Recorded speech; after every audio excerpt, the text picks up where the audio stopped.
నమస్తే. నేనే మీ Gopi. Welcome back to our channel. ఈరోజు మనతో వచ్చరికి ప్రముఖ నిర్మాత నటికుమార్ గారు ఉన్నారు మన ముందు. సార్ నమస్తే సార్. నమస్తే. ఆంధ్రప్రదేశ్‌లో ఎన్నికలు జరిగే సమయంలో జగన్ గారు అయితే మొన్న ఒక మాట అన్నారు. అంటే ప్రత్యర్థి పార్టీలు కూడా అంటున్నారనుకోండి. ఏమంటారంటే జనం ఆస్తిపై జగన్ కన్ను. అసలు ఏంటి సార్ అది?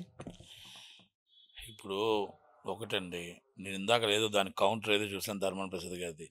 కేంద్ర రాష్ట్రం ఏ విధంగా అనుసరిస్తుందో ఆ విధంగా అనుసరిస్తుందని అంటున్నారు. దానికోసం ఇంకా పూర్తిగా అధ్యయనం చేయలేదు.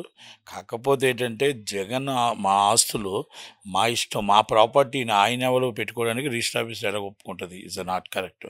మా ప్రాపర్టీని మా ఆస్తి మా ఇంట్లో ఉండాలా, మేము రిజిస్ట్రేషన్ చేయించుకొని, అంతే తప్ప వాళ్ళ ఇంట్లో ఉండడానికి కరెక్ట్ కాదు. ఇది గవర్నమెంట్ ఆస్తులు ఏమైనా ఉంటే అదేమైనా పెట్టుకోవచ్చు తప్ప మన ఆస్తులు తీసుకొచ్చి ఆయన దగ్గర పెట్టుకోవడం అనేది కరెక్ట్ కాదు. దాని చట్టం కూడా మార్చాలి.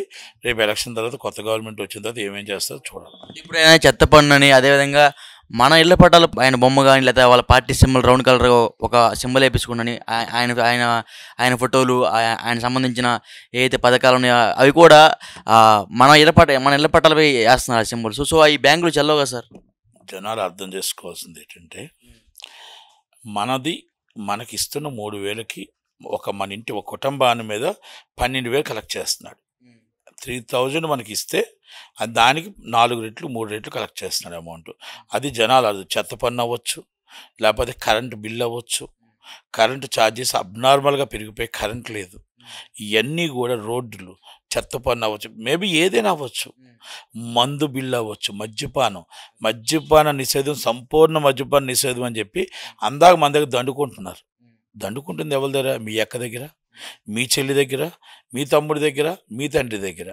అంటే నా అక్కలు, నా చెల్లెలు, నా అన్నదమ్ములు అంటారు కదా, మరి వాళ్ళ దగ్గర మీరు దండుకుంటున్నారు. అక్క ఇదిగో ఈ సంవత్సరంలో మొత్తం టోటల్గా నాకు మొత్తం మద్యపానం నుంచి ఇంత అమౌంట్ వచ్చింది, ఆ అమౌంట్ కూడా మీకే వేసేస్తానంటే బాగుండుగా. నేను ఇలాగే మందు తాగడం కోసం, ఆగటం కోసం నేను చేశాను. ఈ డబ్బంతా ఇన్ని 100 కోట్లు వచ్చింది, ఆ 100 కోట్లు మీకే వేస్తున్నాను వేసేస్తే అది మీరు ఎదుటి వాళ్ళని భయపించడం కోసం అంటున్నారు కాదు, దోచుకోవడానికని నేను అంటున్నాను, దాచుకోవడానికని నేను అంటున్నాను. ప్రజలకి ఆశ చూపించి, టింగ్ అని ఆశ చూపించి వాళ్ళ దగ్గర మొత్తం జోబీలు ఖాళీ చేస్తున్నారు. ఇది జనాలకు అర్థమైంది. జనాలు కూడా ఒక వేవ్లో టీడీపీకి మద్దతు పలుకుతున్నారు, కూటమికి మద్దతు పలుకుతున్నారు. కూటమిలో ఎట్టి పరిస్థితుల్లో విశాఖపట్నంలో 34 సీట్లకి 28 సీట్ల నుంచి 30 సీట్లు కూటమి గెలుచుకుంటుంది. అంత కాన్ఫిడెన్స్ ఏంటి సార్? అంత కాన్ఫిడెన్స్ ఆల్రెడీ ఉంది. ఇప్పుడు ఆల్రెడీ పెరిగింది. ఇవాళ 29 నామినేషన్ విత్డ్రాల్ అన్నీ అయిపోయాయి. మొత్తం టోటల్గా 29 సీట్లు గెలుచుకుంటుంది. అంటే జగన్ గారు సొంత చెల్లినే ఆ పసుపు చీర కట్టుకొని చంద్రబాబుతో బొకే ఇచ్చినావు అని, అంటే వాళ్ళ సొంత చెల్లినే ఒక చాలామంది ప్రజలున్న సభలో అంత బహిర్గతంగా వాళ్ళ చెల్లిని అవమానకరంగా మాట్లాడుతున్నారు. దాన్ని మీరు ఎలా చూస్తారు? చెల్లికి సెక్యూరిటీ లేదు, తల్లికి సెక్యూరిటీ లేదు, ఇంకా ప్రజలకి ఏం సెక్యూరిటీ ఇస్తాడు? చిన్నాన్ని ఎవరు చంపారో తెలియదు, ఈయన కోడికత్తి కేసు ఏం జరిగిందో తెలియదు, ఇక దెబ్బ తగిలింది ఏం దెబ్బో తెలియదు, ఆయన ఏం చేశారో తెలియదు, అమాయక ప్రజలు బలైపోతున్నారు. ఇవన్నీ కూడా ఈజ్ ద ఓటు రాజకీయం అని అనుకోవచ్చు. రాజశేఖర్ రెడ్డి గారి బిడ్డగా ఆయన వ్యవహరించట్లేదు. రాజశేఖర్ రెడ్డి అనేది బ్రాండ్. రాజశేఖర్ రెడ్డి అనేది ఒక విజన్. అది ఆ విజన్ మళ్ళా రాదు. ఒక నందమూరి తారక రామారావు గారు, ఒక రాజశేఖర రెడ్డి గారి విజన్ మళ్ళా రాదు. అది ఎవరు చెప్పినా ఏం చెప్పినా అది ఆ విజన్ అంతే. కానీ ఆయన బిడ్డగా అంత రివర్స్లో ఒక యూగోకి వెళ్తున్నాడు ఆయన. మొత్తం టోటల్గా కుటుంబాలని ఎవరు చంపారో తెలియదు, ఇప్పటికీ తెలియదు. పోనీ ఆయన తెలుసు అంటాడు, చెప్పాలి కదా. సిబిఐకి చెప్పండి, మాకు చెప్పొద్దు. సిబిఐకి చెప్పండి ఎవరు చేశారు, ఎందుకు చెప్పలేకపోతున్నారు? ఆ ధైర్యం మీకెందుకు లేదు? షర్మిల గారు, సునీత గారు, పలానా అవినాష్ రెడ్డి గారు, భాస్కర్ రెడ్డి గారు సిబిఐ చెప్పిన ప్రకారం చేసింది అంటున్నారు. దస్తగిరి వాళ్ళే నాతో చేయించారు అంటున్నారు.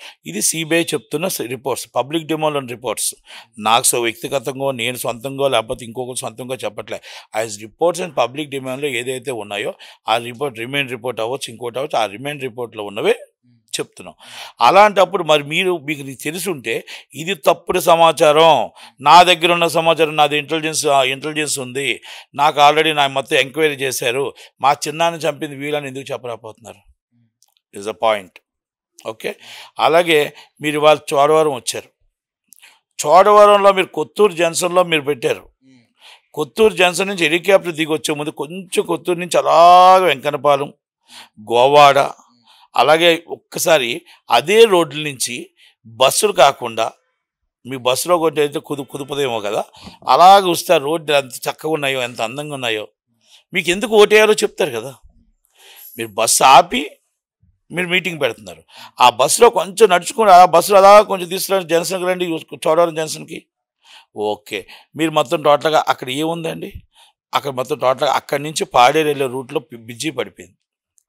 ఆ బ్రిడ్జి మరమ్మతులు చేయక నానా బాధలు పడుతున్నారు. వడ్డాది బ్రిడ్జి పడిపోయింది. మొత్తం ఏజెన్సీకి వెళ్ళాక నానా బాధలు పడుతుంది. ఏజెన్సీని ఉదయం లేస్తే పంట సామాన్లు అన్నీ తెచ్చుకొని వండుకోవడం అమ్ముకోవడానికి వెళ్తారు. పాడేరు ఏజెన్సీ అటే రావాలి, లేదనుకుంటే చుట్టూ తిరిగి ఇంకో 40 కిలోమీటర్ల దూరం నుంచి రావాలి. మరి ఇవన్నీ కూడా మీకు కనబడట్లేదా? మీరు మాట్లాడేటప్పుడల్లా చోడవరం అభివృద్ధి కోసం మాట్లాడాలి, చోడవరంలో ఏం పెండింగ్ ఉందో మాట్లాడాలి, చోడవరంలో ధర్మశ్రీ గారు ఏం చేశారో చెప్పాలి, సత్యవతి గారు సెంట్రల్ నుంచి ఏమేమి ఫండ్స్ తీసుకొచ్చారో చెప్పాలి, మీరేం చేశారో చెప్పాలి. అక్కడ కూడా చంద్రబాబు తిడుతున్నారు, ఇక్కడ చంద్రబాబు తిడుతున్నారు, పవన్ కళ్యాణ్ తిడుతున్నారు. మీరు పవన్ కళ్యాణ్ 2014 కోసం చెప్తున్నారు. 2014 ఆయన ఫెయిల్ అయ్యాడు కాబట్టి 2019 మిమ్మల్ని గెలిపించారు. మిమ్మల్ని గెలిపించిన తర్వాత మీరేం చేశారో చెప్పాలి కదా, అంతే కదా. అది కూడా మీరు చెప్పలేకపోతున్నారంటే మీ దగ్గర ఏమీ లేవు చెప్పడానికి. పోలవరం ప్రాజెక్టు కట్టామని చెప్పారా? లేకపోతే వాళ్ళకి మొత్తం టోటల్గా బ్రిడ్జి ఎందుకు వేయలేకపోయాక చెప్పారా? 6 నెలలు అయింది, సంవత్సరం అయింది బ్రిడ్జి పోయి. ఇంకో బ్రిడ్జి కడిపి 6 నెలలు అయింది. అది మొత్తం వంతెన కింద నుంచి చాలా ఇబ్బందుల్లో వెళ్తున్నారు, బస్సులు వెళ్ళట్లేదు. మరి అన్నీ ఆగిపోయాయి, వడ్డాది బ్రిడ్జి ఆగిపోయింది. అలాగే పాడేరు నుంచి రావడానికి రాకపోకలు ఆగిపోయాయి. అదేవిధంగా ఇప్పుడు కోడికత్తి శ్రీనికేష్ అయితే ఇప్పుడు ఎటుపోయిందో ఏమో ఎవరికి తెలియదు. ఆయన బెయిల్ మీద అయితే బయటికి రావడం జరిగింది. మొన్న విజయవాడలో రాయి విశ్లేషణ ఘటన సతీష్ని హైకోర్టు ముందు కోర్టు ముందే చెప్పింది అతని మీద 3rd డిగ్రీ అలాంటివి ఏం చేయొద్దని. బట్ ఆ పోలీస్ యంత్రాంగం 3rd డిగ్రీ చేసి అబ్బాయిని బాగా చిత్రహింసలు పెట్టారు అనే వార్తలు అయితే బాగా బలంగా వస్తున్నాయి బయటికి. దానికి మీరేమంటారు? మనకు తెలియనప్పుడు మాట్లాడకూడదు, ఎందుకంటే మనకు అబ్బాయి స్టేట్మెంట్ ఇవ్వాలి. ఆ అబ్బాయి స్టేట్మెంట్ ఇవ్వకుండా మనం మాట్లాడకూడదు, ఎందుకంటే తెలియని విషయం కోసం మనం మీడియాలో మనం మాట్లాడటానికి లేదు. ఎందుకంటే ఏం జరిగింది ఏంటో కోర్టు ఇచ్చిన ఆర్డర్ ప్రకారం ఒబుల్ చేస్తారు. ఒబుల్ చేయకపోతే కంపల్సరీ కంటెంప్ట్ ఆఫ్ కోర్ట్ అవుతుంది, వాళ్ళ మీద యాక్షన్ తీసుకుంటారు. ఇస్ ద కోర్ట్, లాలో ఉంటప్పుడు మనం చేయకూడదు. రెండోది ఏమంటే కోడికత్తి కేసు. కోడికత్తి కేసు ఏం జరిగింది అనేది ఆయనకే తెలియదు, ఇంకా మనకేం తెలుస్తుంది? ఇప్పుడు జగన్మోహన్ రెడ్డి గారికి నిజంగా కోడికత్తి జరిగి ఉంటే గబగబా ఆయనకు శిక్ష వేయించేవాడు, చేసేవాడు. ఒక సామాన్య అభిమాని, ఒక అభిమానంతో ఎవరు చేశారా, చేయించుకున్నారా, అభిమానంతో చేశారా, ఏం చేశారో ఈరోజు 5 సంవత్సరాల కుటుంబానికి దూరం అయిపోయాడు అబ్బాయి. ఈయన మాత్రం ఎంజాయ్ చేశాడు గవర్నమెంట్. ఇవన్నీ జనాలు గమనిస్తున్నారు కనుక జనాలు అందరూ గమనిస్తున్నారు. అక్కడ ఉన్న మొత్తం విశాఖపట్నంలో మనం టోటల్గా మీరు కట్టుకున్న బంగ్లా తప్ప మనం 32 టూరిజం కారిడార్ ఏమైనా చేసామా, మనం అక్కడ ఏమైనా డెవలపింగ్ చేసామా, అమెరికన్ కాన్సెప్ట్ తీసుకొచ్చామా, సాఫ్ట్వేర్ కంపెనీలు తీసుకొచ్చామా, ఎన్ని నిరుద్యోగాలు మనం ఇవ్వగలిగాం. ఈరోజు నేను ఒకటే చెప్తున్నాను, నిజంగా చిత్తశుద్ధి ఉంటే అది చంద్రబాబు నాయుడు గారు అవ్వచ్చు, జగన్మోహన్, రాష్ట్రంలో నిరుద్యోగ వృత్తి ఉండకూడదు, నిరుద్యోగం ఉండకూడదంటే అన్నీ మీ హ్యాండ్ ఓవర్లో తీసుకోండి, ప్రైవేట్ తీసుకోండి, మొత్తం గవర్నమెంట్ తీసుకోండి, అన్నీ తీసుకొని ఆర్డర్ ప్రకారం మొత్తం నిరుద్యోగ వృత్తి ఇవ్వండి. వాళ్ళని ఎందుకు ఈరోజు మనం టోటల్గా రోడ్డు మీద కూర్చోబెడుతున్నాం? వాళ్ళకి ఏదో ఆలోచన వచ్చే విధంగా ఎందుకు చేస్తున్నాం? కనుక ఇవన్నీ మన గవర్నమెంట్ ఆలోచించుకోవాలి. మనం ఈరోజు దాకా పరిశ్రమలు లేవు, స్టూడియోలు లేవు. విశాఖపట్నంలో మీ బంగ్లా మాత్రం మీరు ఉండటానికి కట్టుకున్నారు. మీరు ముందు బంగ్లా కట్టుకుంటే అక్కడ 2 స్టూడియోలు కట్టారా? మీరు ఏమైనా ఒక ఎంప్లాయ్మెంట్ వేయించారా? మొత్తం టోటల్గా లేబర్ ఎంప్లాయ్మెంట్ వేయించారా? గంగవరం పోర్టు కట్టారు, గంగవరం పోర్టులో ఎంప్లాయ్మెంట్ ఎంతమంది ఉన్నారు? పోర్ట్ ఏరియాలో ఎంతమంది ఉన్నారు? మీరు అదే స్టూడియో కట్టారా? ఇవన్నీ లేవు, పరిశ్రమలు రాలేదు. నిరుద్యోగ వృత్తి మీరు చేయలేకపోయారు. మీరు చంద్రబాబు కోసం మాట్లాడుతున్నారు, 2000 రూపాయలు ఇస్తానన్నాడు. మీరేమి ఇచ్చారో చెప్పండి. చోడవరకు మీరేమి ఇచ్చారు? చోడవరం 800 మంది ఉద్యోగాలు, 8,000 మంది నిరుద్యోగులు ఉన్నారు. చోడవరంలో ఏం డెవలప్ అయింది? చోడవరంలో మొత్తం టోటల్గా ఎమ్మెల్యేలు ఏం చేశారు? ఆ గనులు ఏమయ్యాయి? ఇసుకలు ఏమయ్యాయి? ఆ గనులు పర్మిషన్లు ఏమయ్యాయి? మొత్తం టోటల్గా అవన్నీ ఏమయ్యాయి?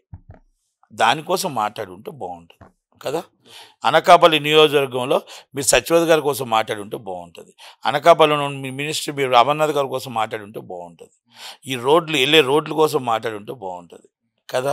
మరి అవన్నీ మాట్లాడకుండా మీరు గొప్పగా చేసిన ఎందుకు చెప్తారు?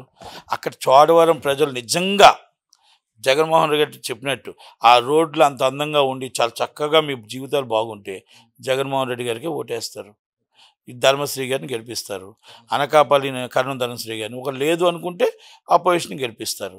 Is a clear. Okay sir, thank you sir.